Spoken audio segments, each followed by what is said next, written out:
آپ تو حضرت ابوبکر صدیق رضی اللہ تعالیٰ عنہ کا وہ خطبہ ہی نہیں بیان کر سکتے جو انہوں نے رسول اللہ کی میت کے اوپر دیا. جاؤ میرا چیلنج ہے حافظ صاحب, اپنے ممبر سے صحیح بخاری میں کم از کم 4 جگہ جو حضرت ابوبکر کا خطبہ آیا ہے نا رسول اللہ کے جنازے کے اوپر, وہ بیان کر کے بتاؤ. چلو ٹائم قیامت تک ہے, ورڈ بائی ورڈ بیان کرنا ہے. اتنی بڑی چیلنج بازی ابھی پتہ چل جاتا ہے. یہ چیلنج دے کر چند منٹ کے بعد مرزا نے جو جملہ کہا وہ سن لیں. میں یہ کہتا ہوں رسول اللہ کی کامیابی ہے کہ آپ کی میت کے اوپر توحید بیان ہو رہی ہے, شان رسالت نہیں بیان ہو رہی, توحید بیان ہو رہی ہے. شان رسالت. بسم اللہ الرحمن الرحیم والصلاة والسلام علی سید الانبیاء والمرسلین. مرزا محمد علی جیلمی کی ویڈیو میری نظر سے گزری, وہ ایک حدیث پاک صحیح بخاری شریف سے بیان کر رہا ہے کہ جب نبی کریم صلی اللہ علیہ وسلم کا وصال زاری ہوا تو آپ کے سامنے حضرت ابوبکر صدیق رضی اللہ تعالیٰ عنہ نے خطبہ دیا. تو وہ خطبہ کہہ رہا ہے کہ آپ وہ خطبہ قیامت تک آپ کے پاس ٹائم ہے, ثابت کریں کہ اس خطبے میں حضرت ابوبکر نے شان رسالت کو بیان نہیں کیا بلکہ توحید کو بیان کیا. تو شان رسالت ادھر بیان نہیں کی, ایسی باتیں کر رہا ہے. تو صحیح بخاری شریف میں یہ تقریباً 4 مقامات پر یہ حدیث پاک ہے. 1241 ہے, 1242 ہے, اور اس کے علاوہ بھی حدیث پاک یہ موجود ہے صحیح بخاری شریف میں. اس کے راوی حضرت سید عائشہ صدیقہ رضی اللہ تعالیٰ عنہا ہیں.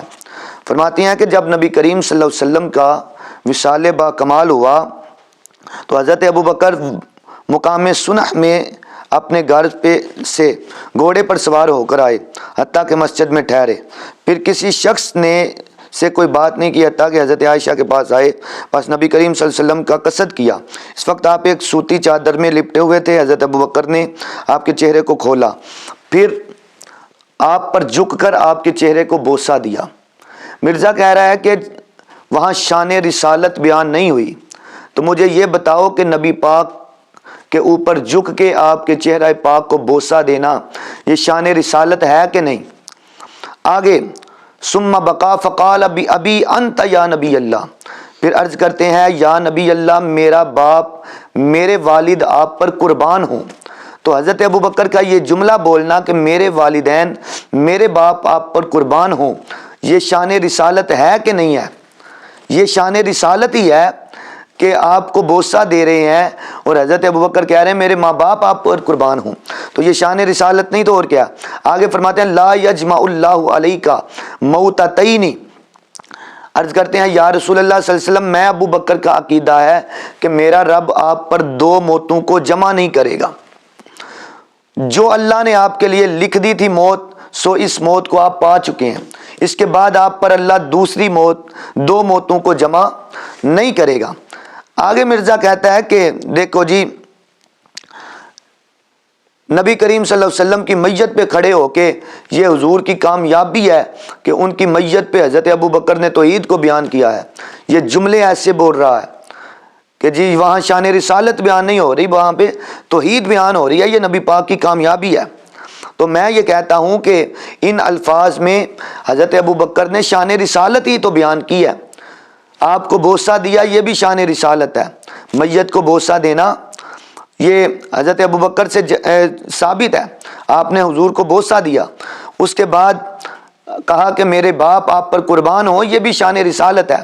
پھر کہا کہ یا رسول اللہ میرا عقیدہ ہے اللہ آپ پر 2 موتوں کو جمع نہیں کرے گا. آپ کو جو موت اللہ نے آپ کی مقدر میں لکھی تھی وہ اس کا ذائقہ آپ چکھ چکے ہیں. اس کے بعد دوبارہ آپ کو موت نہیں آئے گی. اللہ نے آپ کو دوبارہ روح لٹا دی ہے تو 2 موتیں آپ پر جمع نہیں ہوں گی. تو یہ بھی شان رسالت ہے. آگے حضرت ابوبکر جب باہر آئے تو حضرت عمر لوگوں سے بات چیت کر رہے تھے, تو وہاں آپ نے آپ کو خاموش کروایا اور کہا کہ اے لوگو یہ یاد رکھنا اگر تم محمد صلی اللہ علیہ وسلم کی عبادت کرتے تھے تو میرے آقا کو موت آ چکی ہے, تو اگر تم اللہ کی عبادت کرتے تھے تو اللہ ہمیشہ زندہ رہنے والا ہے. اس پہ آگے گفتگو کرتے ہیں. دیکھیں حضرت ابوبکر صدیق کا یہ کہنا کہ اللہ آپ پر 2 موتیں جمع نہیں کرے گا, اس پہ محدثین فرماتے ہیں کہ اسی وجہ یہ ہے کہ عمر بن خطاب نے یہ کہا تھا کہ رسول اللہ کو موت نہیں آئی وہ ان قریب اٹھیں گے اور لوگوں کے ہاتھوں اور پیروں کو کاٹ ڈالیں گے۔ بس حضرت ابوبکر صدیق نے یہ ارادہ کیا کہ اللہ آپ پر دنیا میں دو موتوں کو جمع نہیں کرے گا، اس لیے کہ اس موت کے بعد پھر آپ کو زندہ کرے اور پھر آپ پر موت طاری ہو، ایسا نہیں ہوگا، بلکہ نبی پاک صلی اللہ علیہ وسلم نے موت کا ذائقہ چکھ لیا، اس کے بعد دوبارہ آپ کو موت نہیں آئے گی، آپ قبر میں ہمیشہ سے زندہ ہیں اور زندہ رہیں گے۔ حضرت ابوبکر کا یہ جو ہے وہ مقصد تھا یہ بات کہنے کا۔ تو اس پہ علامہ امام ابن حجر اسقلانی رحمۃ اللہ علیہ آپ فتح الباری شرح صحیح بخاری میں اس پہ چند اشکال آپ نے لکھے حضرت ابوبکر کے اس فرمان پہ۔ پہلے نمبر پہ فرماتے ہیں کہ حضرت ابوبکر کا یہ فرمانا ان لوگوں کے رد کی طرف اشارہ تھا جنہوں نے یہ کہا کہ ان قریب نبی پاک اٹھ کے لوگوں کے ہاتھ کاٹیں گے، پیر کاٹیں گے، کیونکہ اگر یہ بات صحیح ہوتی تو لازم آئے گا کہ آپ پر دوسری بار موت آتی۔ تو حضرت ابوبکر نے کہا اللہ اس سے بہت کریم ہے کہ آپ کے اوپر دو موتوں کو جمع نہیں کرے گا۔ نمبر دو، دوسرا اشکال یہ لکھتے ہیں کہ عام مسلمانوں کو قبر میں فرشتوں کے سوالات کے جوابات دینے کے لیے زندہ کیا جاتا ہے، پھر ان پر موت طاری ہو جاتی ہے، پھر وہ محشر والے دن، قیامت والے دن ان کو زندہ کیا جائے گا۔ تو عام لوگوں کی طرح نبی پاک پر ایسے دو موتیں جمع، دو بار موت نہیں آئے گی، آپ پر جو موت کا امر پورا ہونا تھا وہ ایک مرتبہ ہو گیا۔ تیسرے نمبر پہ فرماتے ہیں کہ اللہ تعالیٰ اس طرح آپ کو دوبارہ موت نہیں دے گا کہ آپ کے نفس پر بھی موت آئے اور آپ کی شریعت پر بھی موت آئے۔ چوتھے نمبر پہ فرمایا موت سے مجازن سکرات الموت کی تکلیف مراد ہے، یعنی آپ پر دو بار یہ تکلیف نہیں آئے گی، ایک بار تو آپ نے سکرات الموت کی تکلیف اٹھا لی، اب دوبارہ آپ پر یہ تکلیف نہیں آئے گی۔ یہ تمام اشکال امام ابن حجر اسقلانی نے لکھے ہیں حضرت ابوبکر کے اس فرمان پہ کہ اللہ آپ پر دو موتوں کو جمع نہیں کرے گا۔ اس سے حضرت ابوبکر کا یہ فرمانا کہ آپ پر دو موتیں جمع نہیں ہوگی، ان کا مقصد یہ تھا کہ آپ کو دوبارہ موت نہیں آئے گی، ایک مرتبہ روح قبض ہوئی، روح لٹا دی گئی، اب دوبارہ آپ کو کبھی موت نہیں آئے گی، دو موتیں نہیں آئیں گی، بلکہ آپ ہمیشہ قبر پاک میں زندہ رہیں گے اور قیامت تک آپ زندہ ہیں اور زندہ رہیں گے۔ یہ آپ کا مقصد تھا۔ تو یہ مرزا صاحب یہ شان رسالت نہیں تو اور کیا ہے؟ یہ حضور کی شان ہی تو حضرت صدیق بیان کر رہے ہیں۔ تم کہتے ہو کہ آپ کی میت پہ توحید بیان ہوئی، شان رسالت بیان نہیں ہوئی، تو یہ حضور کی شان بیان ہو رہی ہے۔ تو آگے حضرت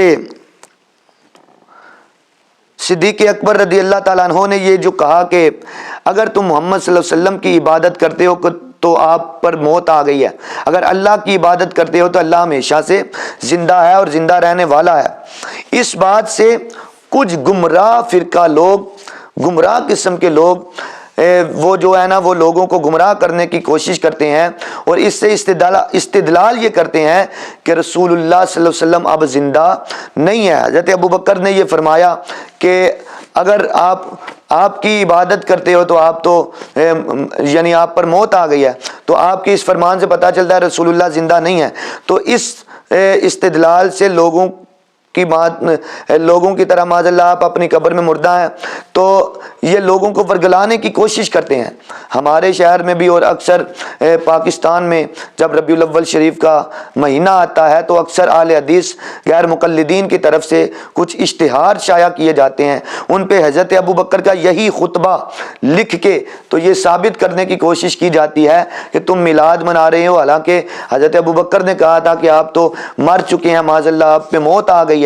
تو یہ میلاد کے خلاف یہ جو ہے نا وہ اشتہارات چھاپ کے حضرت صدیق کا یہ خطبہ اس پہ لکھا جاتا ہے اور امت کے نوجوانوں کے عقیدوں کو ورگلانے کی کوشش کی جاتی ہے۔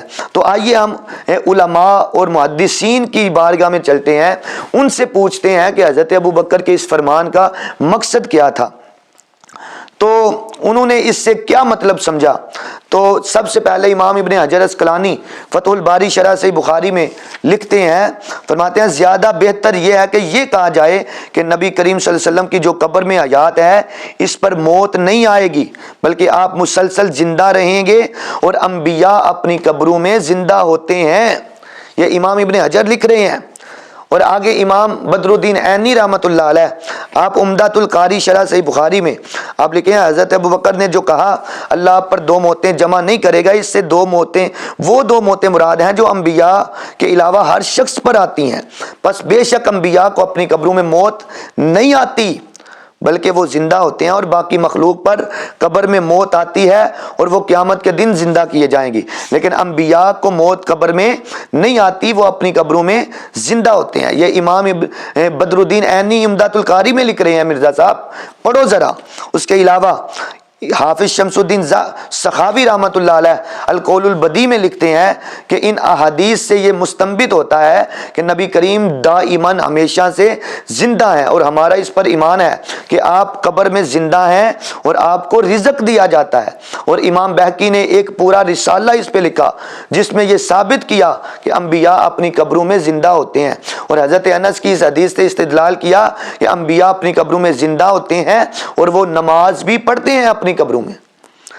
ملا علی قاری رحمۃ اللہ علیہ 11 سال حرم کعبہ کی امامت کروانے والا یہ انسان ہے، وہ لکھتے ہیں نبی کریم نے حضرت موسیٰ کو اپنی قبر میں کھڑے ہوتے ہوئے نماز پڑھتے ہوئے دیکھا، اسی طرح حضرت ابراہیم السلام کو دیکھا، اور یہ حدیث صحیح ہے کہ انبیاء زندہ ہیں، اپنی قبروں میں نماز پڑھتے ہیں۔ امام بیہقی نے کہا انبیاء کا مختلف اوقات میں مختلف جگہوں پر ہونا عقلاً جائز ہے، جیسا کہ خبر صادق میں وارد ہے۔ یہ تمام محدث ہیں۔ حضرت شیخ محقق شیخ عبدالحق محدث دہلوی اشیاۃ العلمیات میں لکھتے ہیں حیات انبیاء متفق علیہ ہے، کسی کا اس میں اختلاف نہیں ہے، یہ حیات جسمانی دنیاوی حقیقی ہے، نہ کہ حیات مانوی روحانی جیسا کہ شہداء کی ہے۔ نیز آپ نے فرمایا اللہ نے انبیاء کے اجسام کھانے کو زمین پر حرام کر دیا۔ یہ تمام چیزیں وہ ہیں جو محدثین نے نقل کی ہیں، مرزا ہم آپ کی مانیں یا محدثین کی مانیں۔ آگے شیخ نور الحق محدث دہلوی لکھتے ہیں تفسیر القاری میں، کہتے ہیں مختار و مقرر جمہور قول یہ ہے کہ جمہور یہ ہے کہ انبیاء موت کو چکھنے کے بعد دنیاوی حیات کے ساتھ اپنی قبروں میں زندہ ہوتے ہیں، یعنی اس موت کے بعد اللہ آپ کو حیات ابدی کے ساتھ زندہ کر دے گا۔ اس کے برخلاف تمام مسلمانوں کو منکر نکیر کے سوال کے وقت زندہ کیا جاتا ہے پھر مار دیا جاتا ہے، لیکن انبیاء کے ساتھ ایسا نہیں ہوتا۔ یہ تھی محدثین کی بحث۔ اب فقہا کے بعد چلتے ہیں۔ فقہا میں سے علامہ عمار بن علی شرم بلالی نور الازاں میں لکھتے ہیں کہ محققین کے نزدیک یہ ثابت ہے کہ نبی زندہ ہیں اور آپ کو رزق دیا جاتا ہے اور آپ تمام لذتوں اور عبادات کے ساتھ نفع پاتے ہیں، البتہ کوتاہ بینوں کی نظروں سے آپ حجاب میں ہیں۔ علامہ طحاوی لکھتے ہیں جب کوئی شخص قریب سے آپ پر درود شریف پڑھے تو آپ خود سنتے ہیں، اور جب دور سے پڑھے تو فرشتے آپ کو پہنچا دیتے ہیں، یعنی کہ آپ زندہ ہیں تو سنتے ہیں۔ علامہ شامی لکھتے ہیں کہ انبیاء اپنی قبروں میں زندہ ہیں۔ اسی طرح بے شمار محققین و محدثین اس پہ بڑی بحث کی۔ اب علماء دیوبند کی بات کر لیتے ہیں۔ کچھ علماء دیوبند میں سے بانی مدرسہ دیوبند مولانا قاسم نانوتوی صاحب وہ لکھتے ہیں، انہوں نے بڑی لمبی عبارت لکھی، اس کا خلاصہ میں مفہوماً یہ عرض کر دیتا ہوں۔ وہ کہتے ہیں کہ نبی صلی اللہ علیہ وسلم پر موت آنے سے آپ کی حیات زائل نہیں ہوئی، لوگوں کی نگاہوں سے چھپ گئی تھی، اور عام مسلمانوں پر موت آنے سے ان کی حیات ساری یا آدھی زائل ہو جاتی ہے، لیکن نبی پاک صلی اللہ علیہ وسلم کی جو ہے نا وہ آپ پر موت آنے سے آپ کی حیات زائل نہیں ہوئی۔ یہ مولانا قاسم نانوتوی لکھ رہے ہیں۔ آگے شیخ محمد یوسف لدھیانوی دیوبندی وہ لکھتے ہیں کہ میرا اور میرے اکابر کا عقیدہ یہ ہے کہ نبی کریم اپنے روضہ مطہرہ میں حیات جسمانی کے ساتھ حیات ہیں، یہ حیات برزخی ہے مگر حیات دنیاوی سے قوی تر ہے۔ جو لوگ اس مسئلے کا انکار کرتے ہیں ان کا اکابر علماء دیوبند اور اساتین امت کے تصریحات کے مطابق علماء دیوبند سے تعلق نہیں ہے، اور میں ان کو اہل حق میں سے نہیں سمجھتا، اور وہ میرے اکابر کے نزدیک گمراہ ترین لوگ ہیں جو حضور کی حیات کو نہیں مانتے۔ آگے اہل حدیثوں کے غیر مقلدین حضرات جو حضور کی حیات کو نہیں مانتے، نبی پاک کو معاذ اللہ مردہ کہتے ہیں، ان کے علماء کے اقوال میں آپ کو سناؤں۔ قاضی شوکانی لکھتے ہیں تحفۃ الذاکرین میں، کہتے ہیں نبی کریم صلی اللہ علیہ وسلم اپنی قبر میں زندہ ہیں اور آپ کی روح آپ سے جدا نہیں ہوتی، کیونکہ حدیث سے صحیح میں ہے کہ انبیاء اپنی قبروں میں زندہ ہوتے ہیں. یہ قاضی شوکانی لکھ رہا ہے، اہل حدیث غیر مقلدین کا امام ہے، چوٹی کا عالم ہے قاضی شوکانی، وہ لکھ رہا ہے. اس کے بعد نواب صدیق خان حسن بھوپالوی وہ لکھتے ہیں کہ نبی کریم صلی اللہ علیہ وسلم اپنی موت کے بعد اپنی قبر میں زندہ ہیں، جیسا کہ حدیث میں ہے انبیاء اپنی قبروں میں زندہ ہیں. اس حدیث کو امام بیہقی نے صحیح قرار دیا اور اس مسئلے پر ایک رسالہ لکھا. اس میں ثابت کیا امام بیہقی نے کہ انبیاء اپنی قبروں میں زندہ ہوتے ہیں، حیات ہیں اور حیات رہیں گے قیامت تک. استاذ ابو منصور بغدادی نے کہا، یہ بھی غیر مقلدین کے عالم ہیں، کہتے ہیں کہ ہمارے اصحاب میں سے محققین متکلمین نے کہا ہے کہ نبی کریم صلی اللہ علیہ وسلم اپنی وفات کے بعد زندہ ہیں. اس کی تائید اس سے ہوتی ہے کہ شہداء اپنی قبروں میں زندہ ہیں اور ان کو اپنی قبروں میں رزق دیا جاتا ہے، اور نبی بھی شہداء میں سے ہیں، اس لیے نبی بھی زندہ ہیں. یہ تمام غیر مقلدین کے حضرات لکھ رہے ہیں. آگے میاں نذیر حسین دہلوی غیر مقلدین کے بہت بڑے عالم اور امام ہیں ان کے، وہ لکھتے ہیں حضرات انبیاء علیہ الصلوۃ والسلام اپنی اپنی قبر میں زندہ ہیں، خصوصاً حضرت صلی اللہ علیہ وسلم اپنی قبر میں زندہ ہے. یہ فرماتے ہیں جو عند القبر درود بھیجتا ہے میں سنتا ہوں اور درود دور سے پہنچایا جاتا ہوں. جنات مشکات وغیرہ کتب حدیث سے واضح ہوتا ہے، لیکن کیفیت حیات کی اللہ جانتا ہے، اوروں کو اس کی کیفیت بخوبی معلوم نہیں ہے. کہتے ہیں حضور کی حیات کی کیفیت کو رب جانتا ہے یا نبی جانتے ہیں، باقی لوگ نہیں جانتے. فتاوی نظیریہ میں مولانا نذیر دہلوی لکھ رہے ہیں. یہ اہل حدیث غیر مقلدین کے علماء بھی مانتے ہیں کہ حضور اپنی قبر میں زندہ ہیں، حیات ہیں اور قیامت تک حیات رہیں گے. درود بھی سنتے ہیں، جواب بھی دیتے ہیں، اور نبی کریم صلی اللہ علیہ وسلم زندہ ہیں اس لیے کہ اللہ تعالیٰ نے انبیاء کے اجسام کھانے پر زمین کو حرام کر دیا ہے. تو اللہ کا قرآن اگر پڑھیں تو کئی مقامات پہ اللہ تعالیٰ انبیاء کی حیات کو بیان کیا. وَلَا تَقُولُوا لِمَن يُقْتَلُ فِي سَبِيلِ اللَّهِ أَمْوَاتٌ بَلْ أَحْيَاءٌ وَلَٰكِن لَّا تَشْعُرُونَ. شہید زندہ ہوتے ہیں لیکن تمہیں شعور نہیں ہے. تو انبیاء بھی شہداء میں سے ہوتے ہیں. آگے فرمایا کذالک جعلناکم امۃ وسطا لتکونوا شہداء علی الناس ویکون الرسول علیکم شہیدا. محبوب وہ ہم نے اسی طرح تمہیں افضل امت بنایا ہے تاکہ تم لوگوں پر گواہ ہو جاؤ اور رسول تم پر گواہ ہو جائیں. یہ اللہ تعالیٰ امت مصطفیٰ کو فرما رہا ہے. قیامت والے دن تمام انبیاء کی گواہ یہ امت ہوگی، اور ہمارے گواہ نبی کریم صلی اللہ علیہ وسلم ہوں گے، اور باقی نبیوں کے گواہ بھی حضور ہوں گے.